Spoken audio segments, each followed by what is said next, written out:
अस्सलाम वालेकुम दोस्तों, उम्मीद है तुम सब बाहर ठीक होंदो। आऊं लिखतो आहियां पंहिंजे नंढे सां गॾु। ही दोस्तों असांजे ॻोठ जो आहे हाईवे।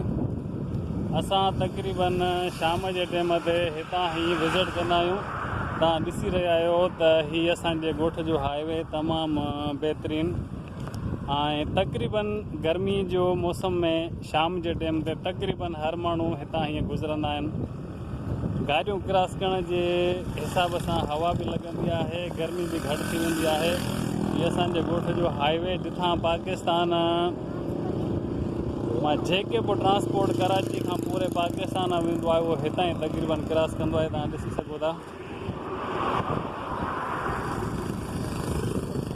तो दोस्तों वीडियो पूरो ॾिसिजो, वीडियो तमामु इंट्रस्टिंग है। तव्हांखे अचे वीडियो में मां हर उहा शइ ॾेखारींदुमि जेका असांजे ॻोठ में मौजूदु आहे। वीडियो दोस्तों सभु पूरो ॾिसिजो ऐं जेके नवां दोस्त आहिनि उनखे रिक्वेस्ट आहे त तव्हां मुंहिंजे चैनल खे सब्सक्राइब लाज़मी कजो ऐं वीडियो कंप्लीट ॾिसिजो।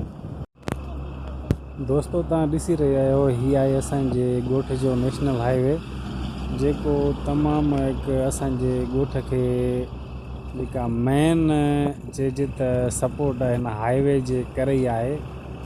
केॾी महिल बि किथां बि माण्हू अची वञी सघे थो। ऐं हीअ आहे दोस्तों असांजे ॻोठ जो हाई स्कूल जिथे 6 खां वठी 12 ताईं पढ़ायो वेंदो आहे।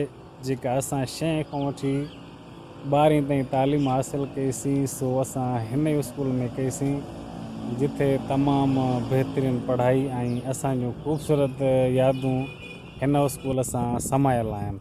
तमामु बहितरीनु तव्हां पार्क ॾिसी रहिया आहियो ऐं प्लस में परियां नई बिल्डिंग ठही आहे उहा बि तव्हां ॾिसंदो। हीअ पुराणी बिल्डिंग आहे ॾाढी ज़बरदस्त। हे साम्हूं बिल्डिंग बि आहे ऐं हे आहे असांजे स्कूल जो ॿाहिरियों ॾेख। हीअ आहे असांजे हाईवे खां असांजी कॉलोनी तरफ़ ईंदड़ रस्तो। स्टार्टिंग में ही असांजो आहे गवर्नमेंट हायर सेकेंडरी स्कूल जेको तव्हां ॾिसी सघो था। हिन जी मेन गेट आहे ऐं दोस्तों ही साइड में ई आहिनि असांजे ॻोठ जूं बनियूं हे हाईवे ऐं प्लस में बहितरीनु माहौल ॾिसो केॾो न ख़ूबसूरत फर्स्ट क्लास हिकु कुदरती ऐं ज़बरदस्त। ऐं ही दोस्तों असांजी मेन गली ऐं ही असांजी कॉलोनी तरफ़ वेंदड़ उहो रस्तो आहे जितां असां सुबुह ऐं शाम क्रॉस कंदा आहियूं। राति जे वक़्त में तव्हां ॾिसो त कहिड़ी लाइट